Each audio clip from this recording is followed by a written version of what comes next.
soal ujian kemarin sangat sulit seperti soal ujian anak kelas 6 loh, Pak. Harusnya ketika Kela kelas 4, maka soalnya juga buat kelas 4. Mungkin guru ingin menguji kemampuan muridnya. Tapi percayalah, Allah setia dan selalu memberikan ujian sesuai kemampuan kita. Tidak mungkin Allah sengaja ingin Kela gagal. Mari kita lanjutkan BDKA saat teduh yang selalu membuktikan bahwa jenis dan waktu ujian yang Tuhan berikan selalu tepat. Segera kita ikuti penjelasan hamba Tuhan tentang seorang nabi yang menyuruh rakyat untuk memusnahkan seluruh kota. Jangan dicontoh secara harafiah ya. Semua harus sesuai konteks firman. Ayo, mari kita cermat dan teliti. Halo adik-adik, kita berjumpa lagi di program kesayangan kita, yaitu berpetualang dalam kerajaan Allah. Ya, adik-adik sudah siap mendengarkan firman Tuhan? Kita mau fokus akan firman Tuhan hari ini.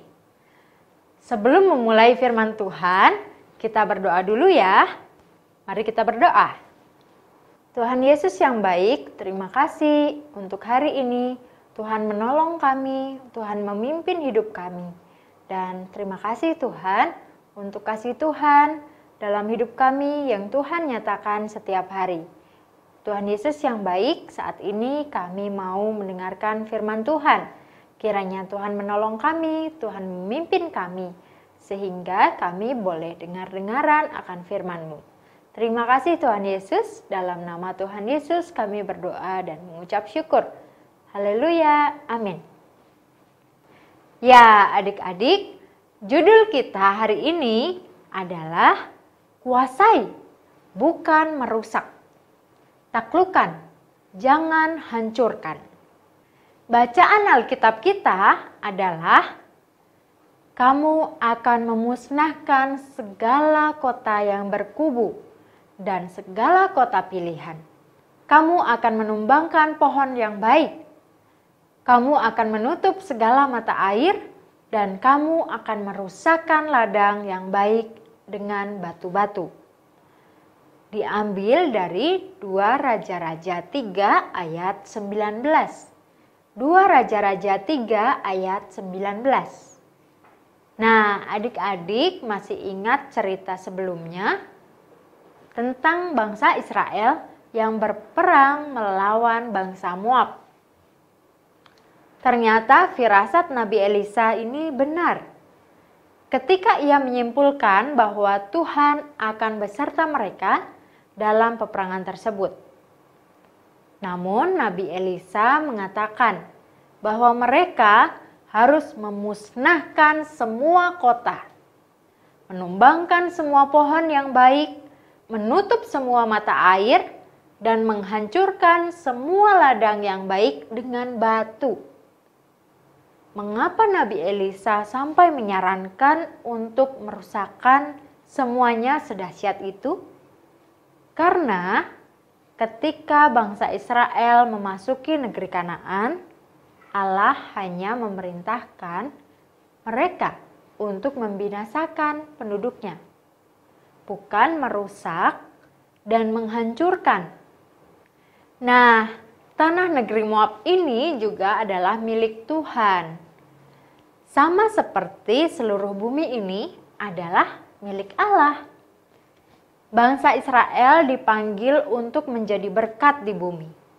Ketika Allah memilih bangsa Israel dari semua bangsa untuk menjadi umatnya, Ia berkata, "Akulah yang empunya seluruh bumi." Dalam Keluaran 19 ayat 5. Nasihat Nabi Elisa ini bertentangan dengan perintah yang terdapat dalam hukum Musa tentang peperangan, di mana mereka dilarang untuk memusnahkan pohon-pohon yang baik dan menghasilkan buah. Hukum ini sejalan dengan tugas yang Allah percayakan kepada manusia sebagai gambar dan rupa Allah. Di Taman Eden, Allah memerintahkan manusia untuk menguasai dan menaklukkan bumi.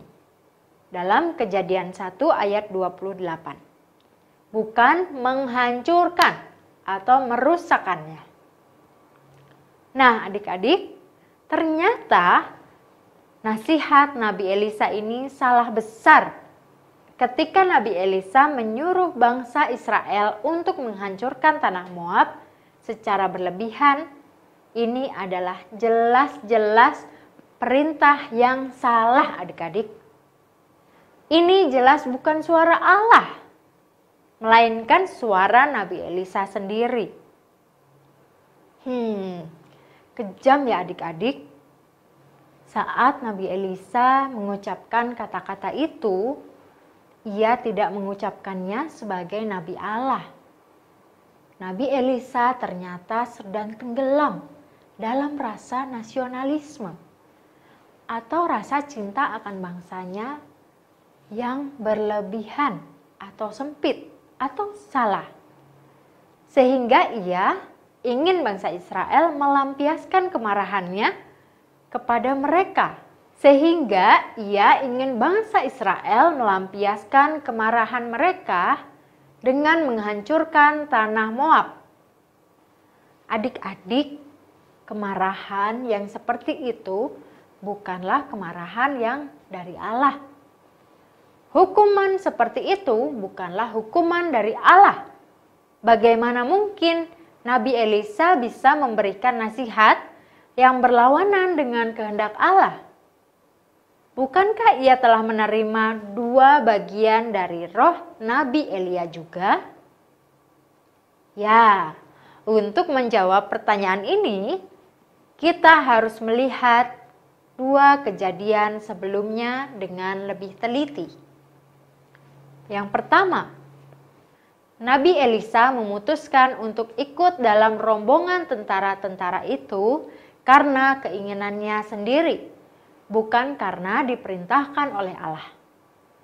Yang kedua, Nabi Elisa sepertinya sedang tidak dalam kondisi yang baik untuk menerima firman Tuhan.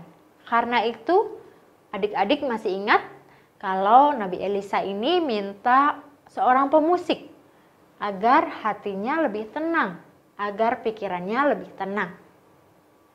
Rupanya Yoram telah berhasil dalam membangkitkan semangat nasionalisme seluruh rakyat Israel. Nasionalisme itu yang mempengaruhi Nabi Elisa, kemudian ia menjalankan peran kenabiannya dalam arus nasionalisme tersebut. Hal ini tidak seluruhnya salah, karena sebagai seorang nabi, Elisa juga dipanggil untuk membuat Israel dihormati oleh bangsa-bangsa lain. Namun kehormatan Israel haruslah dalam nama Tuhan. Artinya, Allah sendiri yang membuat hal itu terjadi, bukan karena kekuatan dan kehebatan manusia. Semangat nasionalisme yang salah itu mendorong Nabi Elisa bergabung di dalam barisan tentara atas keinginannya sendiri. Itulah sebabnya mengapa ia tidak siap untuk menerima firman Tuhan dan memerlukan seorang pemain musik. Terbelenggu di dalam semangat yang salah ini, Nabi Elisa memberikan nasihat yang terdengar sangat cinta akan bangsanya. Tapi ternyata berlawanan dengan firman Tuhan.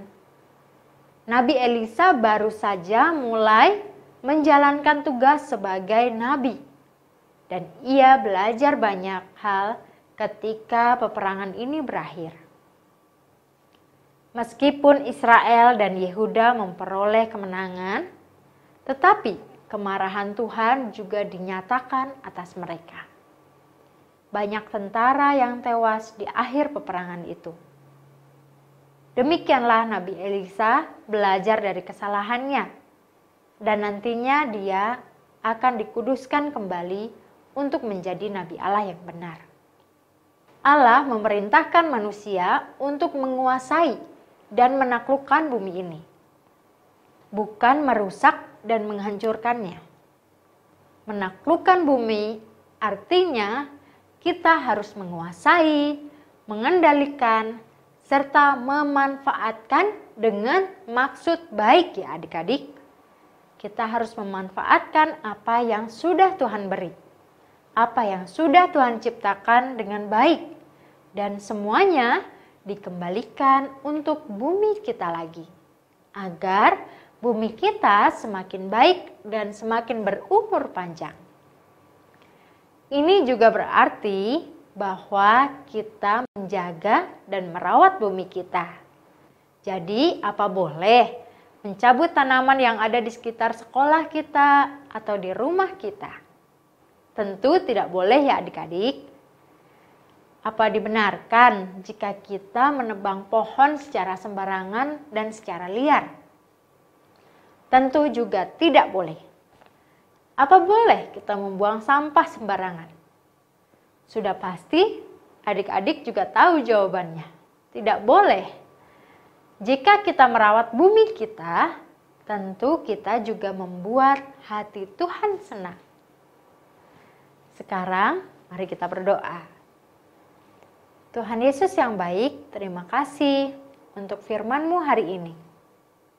Kami belajar untuk mengendalikan diri ya Tuhan, dan kami belajar untuk boleh merawat segala sesuatu yang Tuhan ciptakan. Tuhan tolong kami untuk melakukan firman Tuhan. Pimpin kami ya Tuhan, sehingga kami boleh melakukan firman Tuhan setiap hari. Terima kasih Tuhan Yesus, dalam nama Tuhan Yesus kami berdoa. Amin.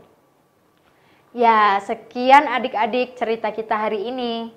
Kita bertemu lagi di cerita-cerita firman Tuhan selanjutnya. Adik-adik juga bisa bagikan firman Tuhan ini ke teman-teman lainnya loh. Caranya dengan klik tombol bagikan yang ada di bawah video ini. Dan jangan lupa untuk subscribe dan nyalakan lonceng notifikasinya. Terima kasih dan sampai jumpa lagi. Tuhan Yesus memberkati.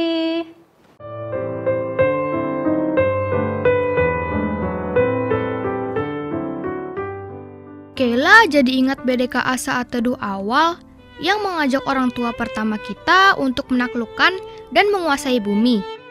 Ingat, tugas itu berlaku terus sampai sekarang. Berarti firman Tuhan itu harus disimak baik-baik ya Pak? Tidak boleh ditambah atau dikurangi. Sesuatu yang mengerikan terjadi karena Nabi Elisa melakukan hal yang tidak diperintahkan Tuhan. Syukurlah Tuhan menguduskan kembali Nabi yang diutusnya. Ikuti terus BDKA dengan membaca dari 2 Raja-Raja 3 ayat 20-27. Dah!